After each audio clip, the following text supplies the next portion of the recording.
rire et d'échanges C'est pour le best-of. faciles. C'est pour le best-of, exactement. Alors, Christian Rosati, tu es hypnothérapeute et coach holistique. Explique-nous un petit peu les prestations que tu offres à tes clients. Quelle prestation? C'est au feeling avant tout. C'est du bouche à oreille, donc les gens viennent eux-mêmes, ils savent pas vraiment pourquoi en règle générale. J'ai souvent des gens qui viennent parce qu'ils ont une problématique en général, mais en spécifique, je m'occupe des addictions, des gens qui ont des problèmes d'addiction. Okay. Alcool et drogue. J'ai beaucoup d'hypersensibles qui viennent ou qui se découvrent hypersensibles aussi. Quelle tranche d'âge, cette découverte d'hypersensibilité à peu près? Je pense que j'ai tous les âges. Ouais. Je pense que la personne la plus âgée qui a découvert son hypersensibilité, c'était la cinquantaine. Ok. Et cette hypersensibilité qui est découverte aussi chez les jeunes enfants aussi, chez les adolescents, est-ce que c'est plutôt les parents qui vont découvrir cette hypersensibilité en premier lieu, déjà, qui vont s'interroger? Dans les cas avérés d'hypersensibilité, j'ai pas, on va dire, les outils officiels pour poser un diagnostic. Mais souvent, les parents découvrent via leurs enfants qu'eux-mêmes sont hypersensibles. Par un effet miroir, Par finalement. un effet miroir.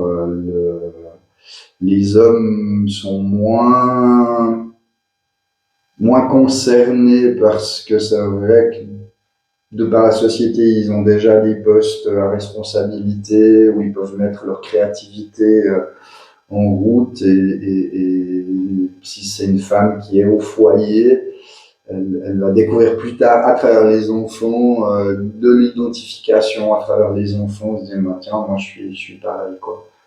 Ouais. Et puis j'ai vu ta biographie en fait que tu as rédigée sur ton autobiographie sur ton site internet.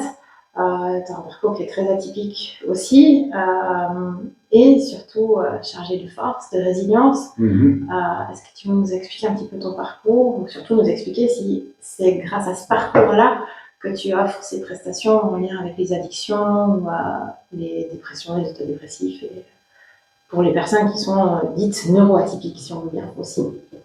Alors je me décris avec 3 mots qui sont atypiques, chaotiques et magnifiques.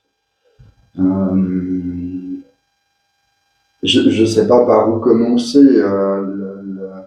Oui, j'ai eu une enfance très compliquée, avec beaucoup de violence, de l'alcoolisme, violence psychologique, violence physique également. Une famille dysfonctionnelle où autant le parent qui subit sait plus quoi faire, autant le parent qui fait subir. Déjà enfant, je voyais quelque chose qui clochait, ça allait pas, mais pourquoi? Et puis je pense qu'en tant qu'enfant, on essaie aussi enfin moi j'essayais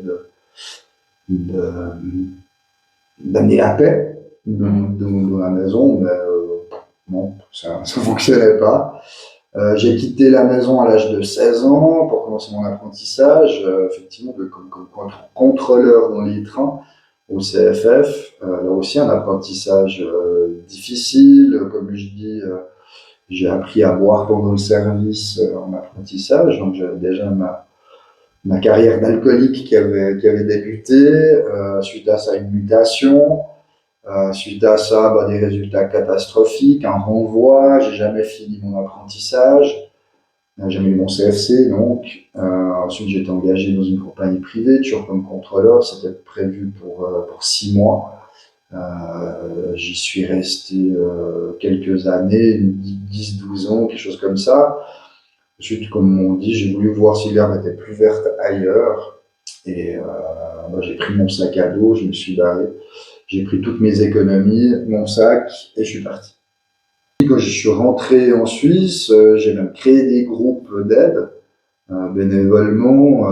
Moi, j'ai commencé, j'étais tout seul, et puis j'allais 2 fois par semaine dans un parc à Velay, avec une petite banderole, et puis je prenais toujours deux canettes de Coca-Cola au cas où il y avait quelqu'un qui allait venir s'asseoir à côté. Et puis ça a été comme ça pendant des mois et des mois et des mois. Puis il y a une personne, il y a eu 2 personnes, il y a eu 3 personnes, et puis on s'est retrouvé jusqu'à une vingtaine de personnes. Il faut jamais dire à un alcoolique qu'il est alcoolique.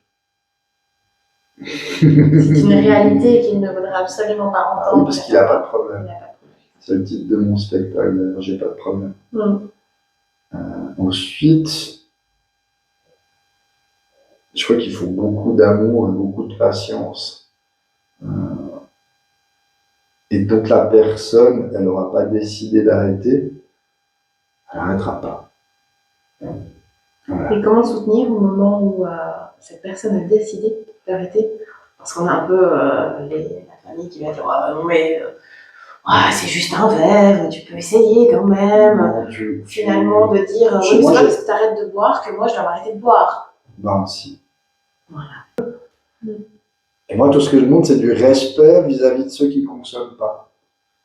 Parce je remarque un manque de respect vis-à-vis de celui qui ne consomme pas. C'est aussi des choses à dire aux familles de gens qui ont des abstinents, des gens qui sont sur le choix, c'est de respecter leur choix. Et c'est de ne pas dire, comme j'ai plus le doute, t'es con parce que tu ne consommes pas encore. Un verre de vin, ça fait pas de mal. Un verre de vin, c'est bon pour la santé, il a dit le docteur. Ouais, moi je dis, le médecin qui a dit ça un jour, c'était juste un alcoolique qui avait envie de justifier son alcoolisme. Et c'est vrai en plus. Une cuillère à soupe de whisky par jour, c'est bon pour le cœur. Non mais stop. Non, je pense qu'on a d'autres possibilités nutritionnelles pour le cœur. Oui, mais non, stop.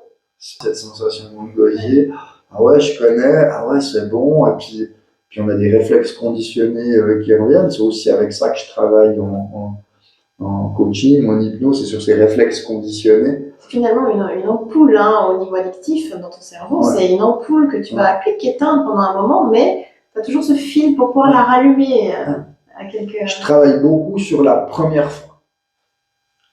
Qu'est-ce qui s'est passé la première fois que tu as consommé?